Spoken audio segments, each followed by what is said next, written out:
Hi everyone, let's welcome again to Talk About Life.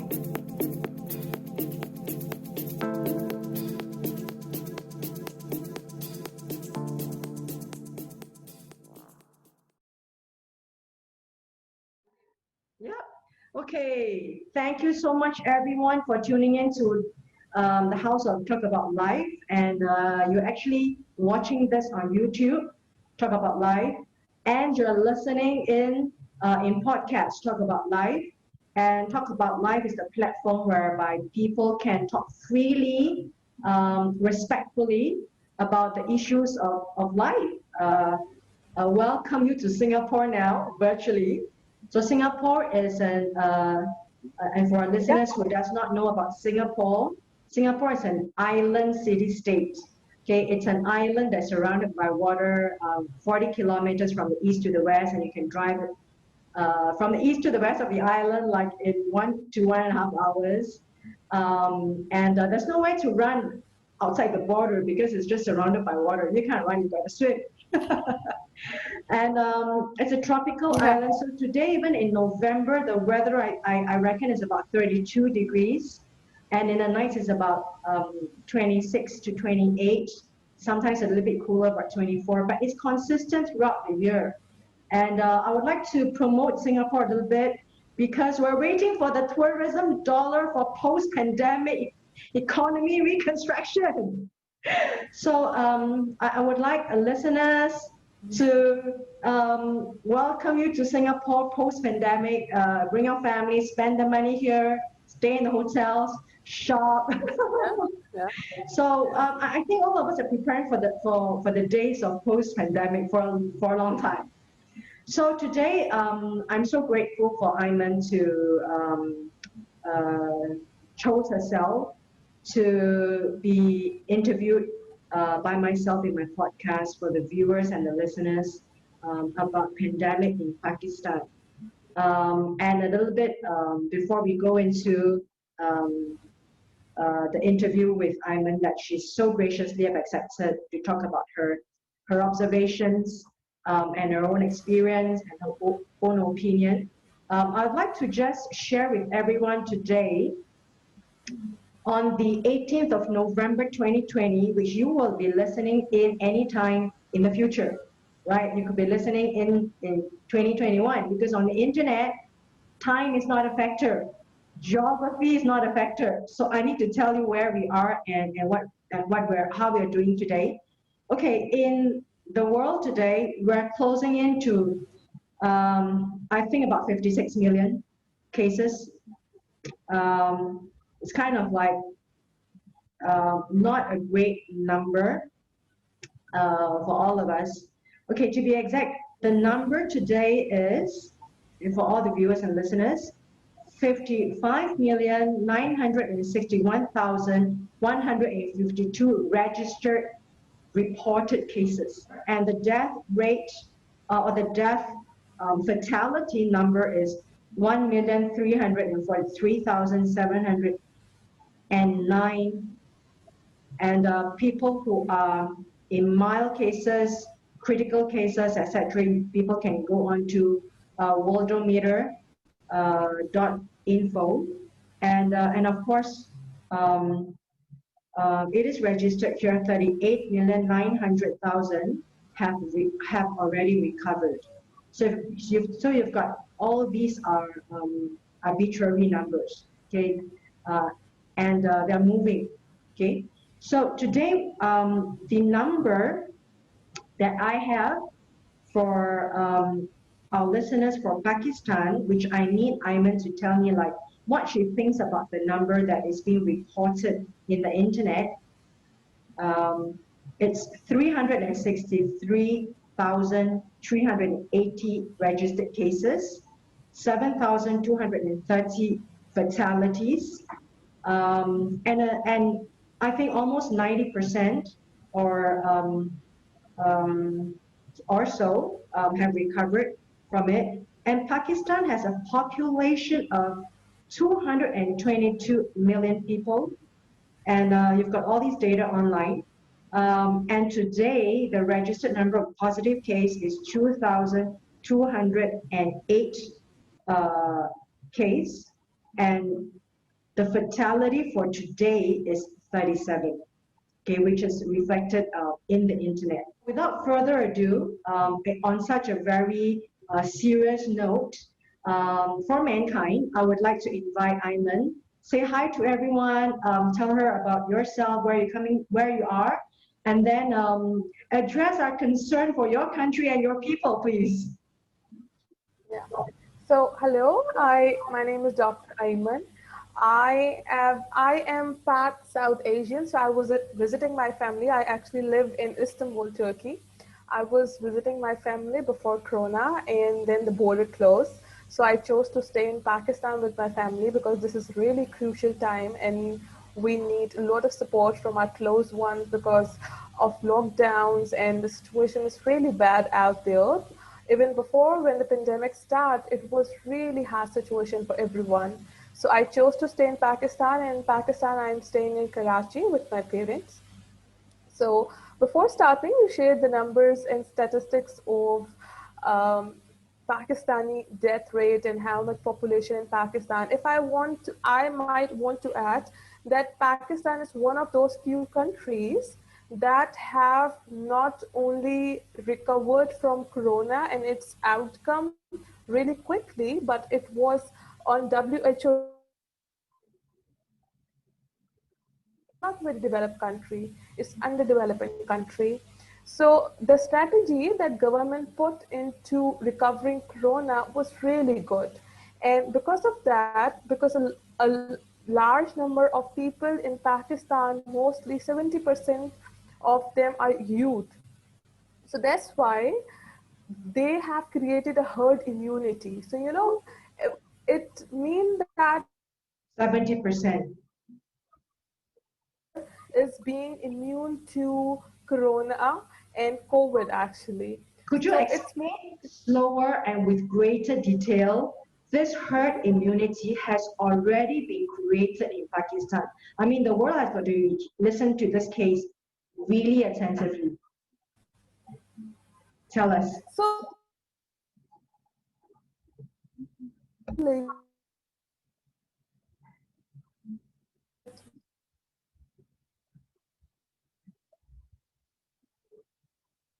Okay, I think we kind of lost you a little yeah, bit. I was thinking as well, yeah, Could you because I repeat? couldn't hear. Yeah, could you repeat that part that I say?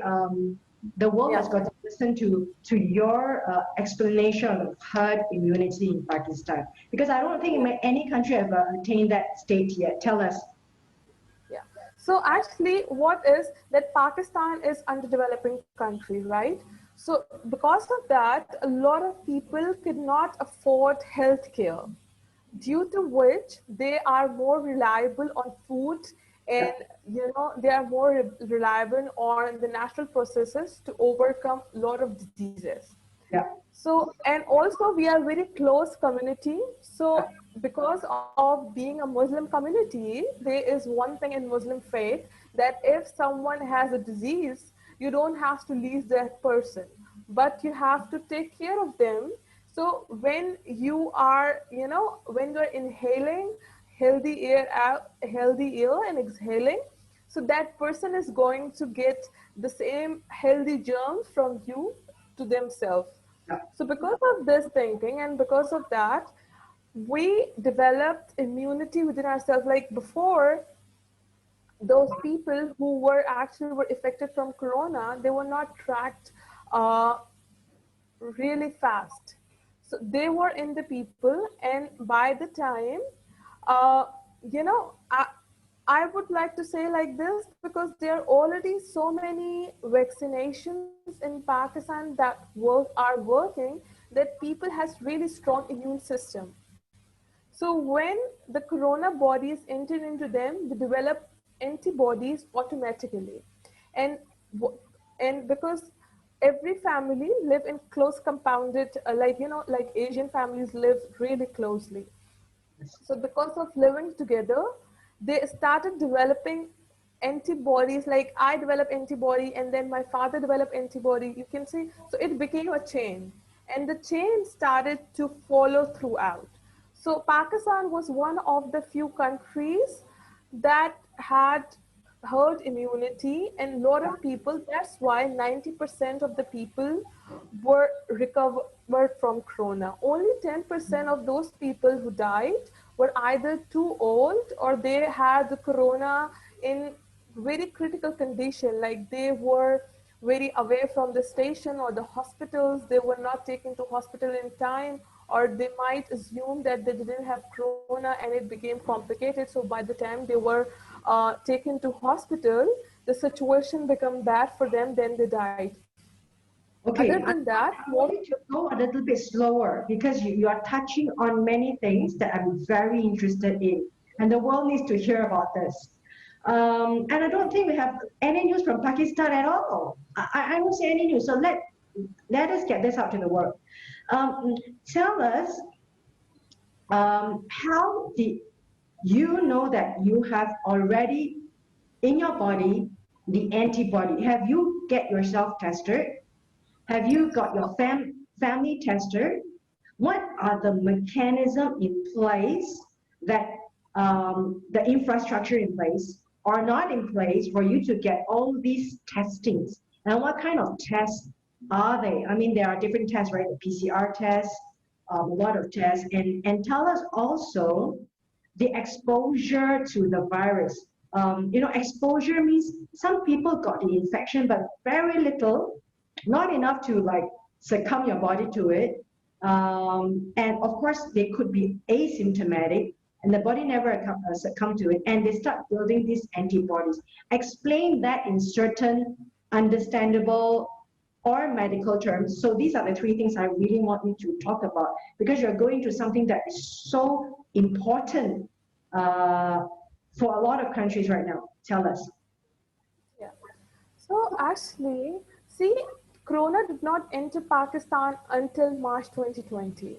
Before that, although our neighbor China had Corona, but it didn't enter Pakistan. Yeah. Also, Pakistan already had two close neighbors who were destroyed by Corona. One was Iran and other was China. The situation was really bad. So Yeah. Yeah. Pakistan did close its border to both of the countries in time. So because of that, Corona didn't came in Pakistan until there Right. was a group of pilgrimage who were coming from Iran to Pakistan, and since they were stranded at the border, so Pakistan did allow them to come inside. They were the national. So the first case of corona was reported in March.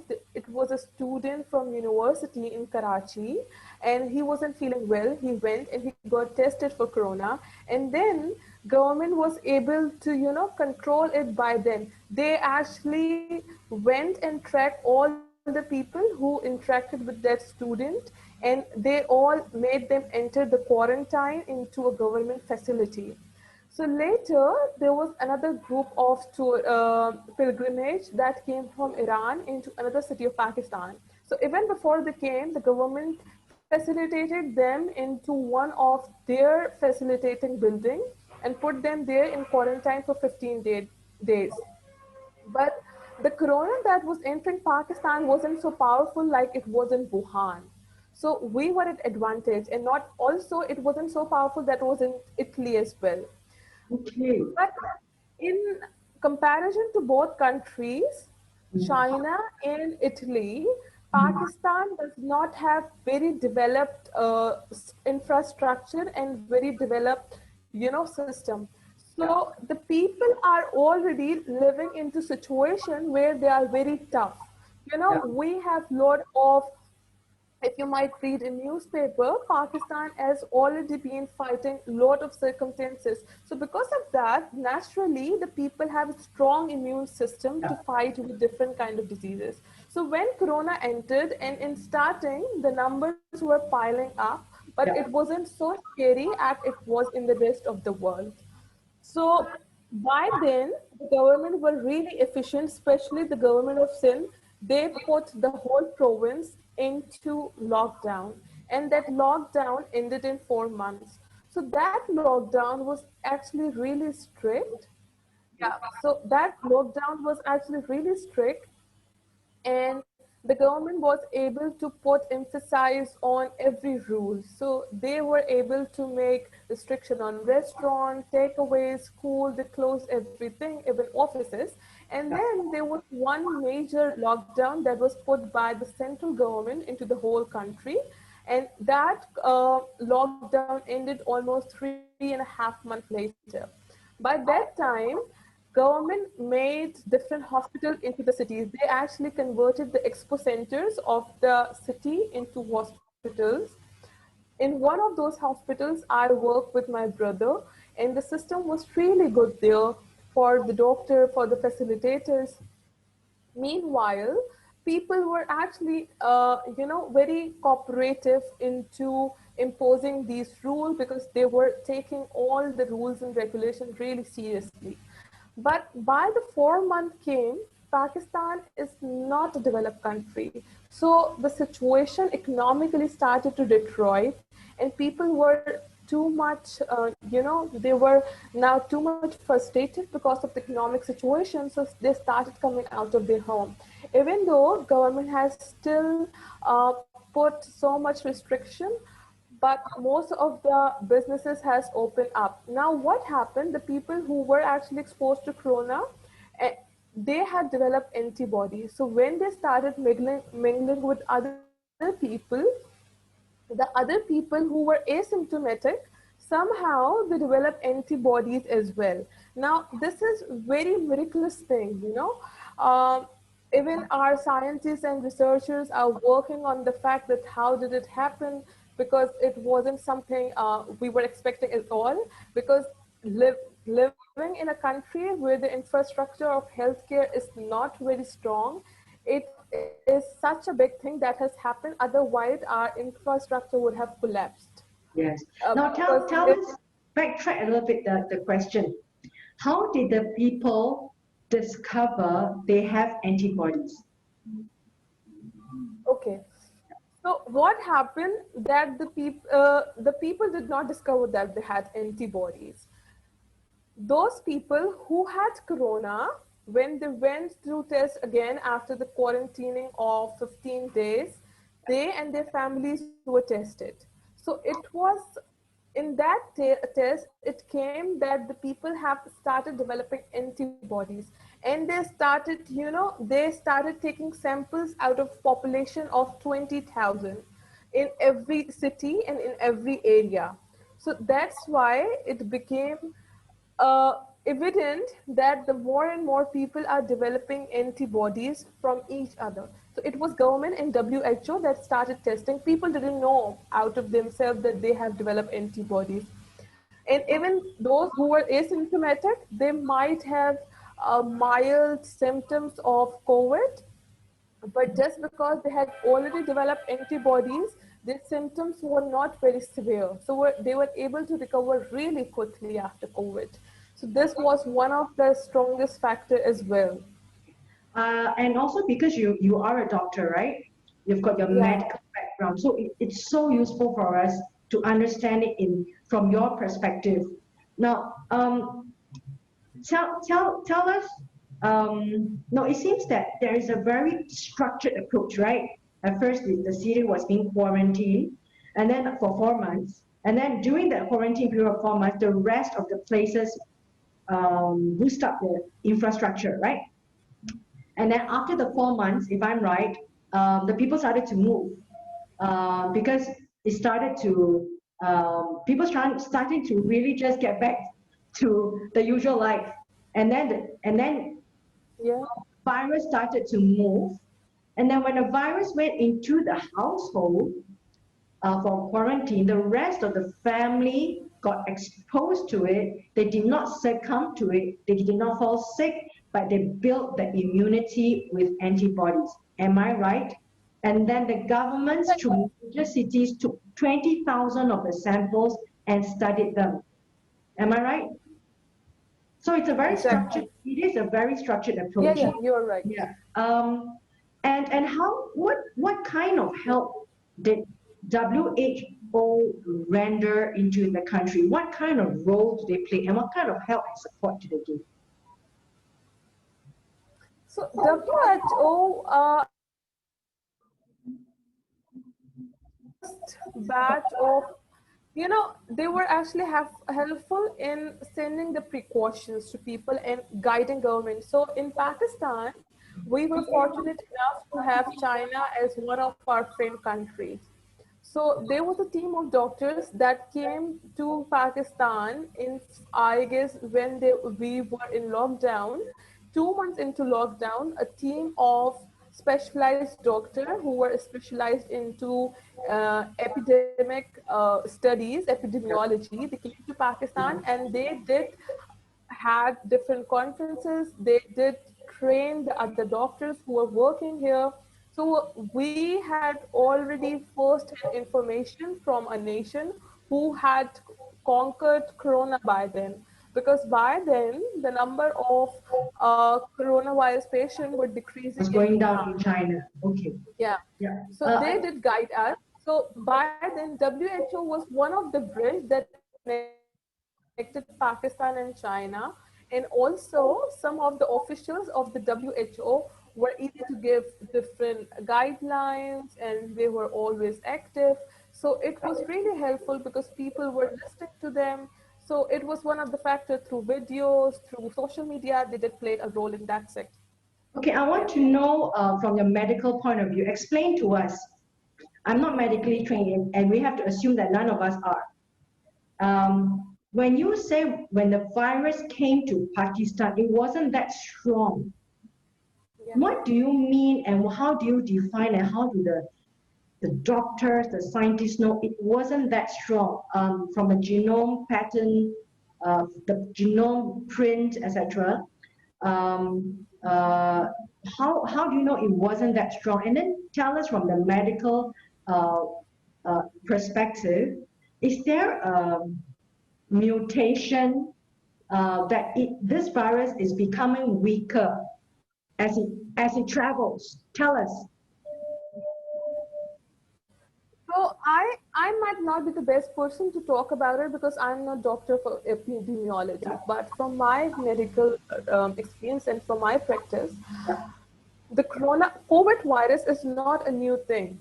COVID virus has been here for many years. There are different type of COVID viruses. The specific virus that emerged from China was COVID-19. So that Yes. was really fatal virus. And by in November, they had already known that it has very fatalizing effect on community.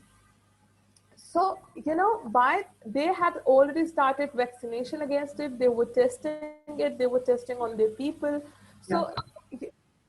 by the time, because it was people were traveling in and out of China, they might have had caught some mutants Yeah. from that virus. But the actual Wuhan virus, which was very fatal, was then it only could travel to Italy Yeah. because maybe there were people who were traveling between both Yeah. countries Countries. frequently Yeah. or to Iran. Other than that, in the rest of the world, the virus did because people were already ready for it. They were already taking care of their immune system. They already had developed immunity from the virus. They were taking care of themselves. And also, they already know what kind of precautions they have to take. And then the virus keep further breaking down into its mutant as well. So the mutants might not be as fatal as the starting virus, of course.